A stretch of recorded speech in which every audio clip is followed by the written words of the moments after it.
السلام علیکم ورحمۃ اللہ وبرکاتہ۔ محترم و مکرم ناظرین و سامعین، یا رمضان المبارک کے عظیم اور بابرکت مہینے میں جو آخری جمعہ آتا ہے، جس کو الوداعی جمعہ بھی کہا جاتا ہے، کہیں جمعۃ الوداع بھی کہا جاتا ہے، اس کے بارے میں بہت ساری باتیں ہمارے مسلم سماج میں خاص طور سے رائج ہیں۔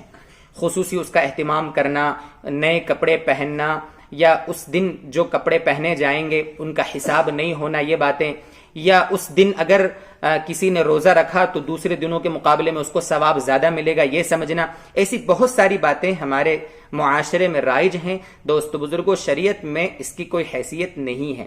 جس طرح رمضان کے دیگر ایام میں روزہ رکھنا فرض ہے، جمعۃ الوداع کو بھی روزہ رکھنا فرض ہے۔ ایسا نہیں کہ اس کا خصوصی ثواب ملے گا، یا اس دن اگر کسی نے جمعے کی نماز یعنی اگر نئے کپڑے پہنے تو ان کا حساب نہیں ہوگا، یہ باتیں سمجھنا، یہ شریعت میں بے اصل ہے۔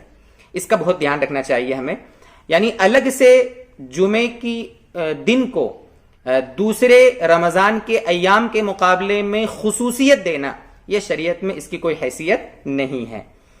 خاص طور سے ہم نے جو آج ویڈیو ریکارڈ کرنے کا جو اہتمام کیا تھا، اس میں جو خاص بات ہمیں عرض کرنی ہے وہ یہ کہ سوشل میڈیا پر جب رمضان کا مہینہ آتا ہے نا، تو ایک ہمارے نبی صلی اللہ علیہ وسلم کی طرف نسبت کر کے ایک روایت مشہور کی جاتی ہے کہ اللہ کے نبی صلی اللہ علیہ وسلم نے یہ بیان فرمایا ہے کہ اگر کوئی آخری جمعے کو، رمضان کے آخری جمعے کو اگر کوئی شخص 4 رکعت نماز پڑھے اور اس میں مخصوص صورتیں پڑھے، فلاں طریقے سے بتایا گیا، اس میں اگر اس طریقے سے پڑھا جائے گا، یعنی وہ 4 رکعت نماز پڑھی جائے گی، تو 70 یا 80 سال کی قضا نمازیں معاف ہو جائیں گی۔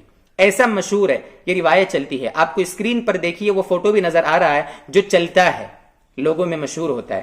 لیکن دوستو بزرگوں، ایک اچھی طرح یہ بات سمجھ لیں، سارے علماء، محدثین، فقہا اس بات پر متفق ہیں کہ اس طریقے سے 4 رکعت نماز پڑھ کے یہ سمجھنا کہ میرے ذمہ جتنی پرانی قضا نمازیں ہیں وہ ساری معاف ہو جائیں گی، یہ انتہائی درجے کی جہالت ہے۔ ایسا ہمارے نبی صلی اللہ علیہ وسلم نے فرمایا ہی نہیں ہے۔ یہ من گھڑت باتیں ہوتی ہیں جو سوشل میڈیا پر جو کچرا چلتا ہے نا، اس میں سے یہ ہوتا ہے۔ بس آپ کے پاس آیا، آپ نے آگے فارورڈ کر دیا، ہمارے پاس آیا ایک گروپ میں، ہم نے دوسرے گروپ میں اس کو ڈال دیا۔ یہ غلط بات ہے۔ کوئی بھی بات تحقیق کر کے علماء سے پہلے معلوم کریں، اس کے بعد اس پر عمل کریں اور آگے بھیجیں۔ ہاں، جو قضا نمازیں ہماری ہیں ان کو پڑھنا کیسے ہے، ان کی ادائیگی کا کیا طریقہ ہو، ہم نے مفصل اس سلسلے میں ویڈیو بنایا ہے، اس کے لنک ڈسکرپشن میں موجود ہے، آپ وہاں سے دیکھ سکتے ہیں اور اچھے سے اپنی پرانی قضا نمازیں ہیں ان کو ادا کر سکتے ہیں۔ اللہ تبارک و تعالی جو کچھ ہم نے رمضان میں عبادتیں کی ہیں یا کر رہے ہیں ان کو خوب قبول فرمائے، ہمارے روزوں کو، ہمارے اعتکاف کو، ہماری جو کچھ عبادتیں ہوں، تلاوت قرآن ہو، زکوٰۃ ہو، صدقہ فطر ہو، اللہ تبارک و تعالی سب کو اپنی بارگاہ میں قبول فرما کر ہمیں خوب ثواب عطا فرمائے، اور اللہ ہمیں اپنا قرب عطا فرما دے۔ وآخر دعوانا ان الحمد للہ رب العالمین۔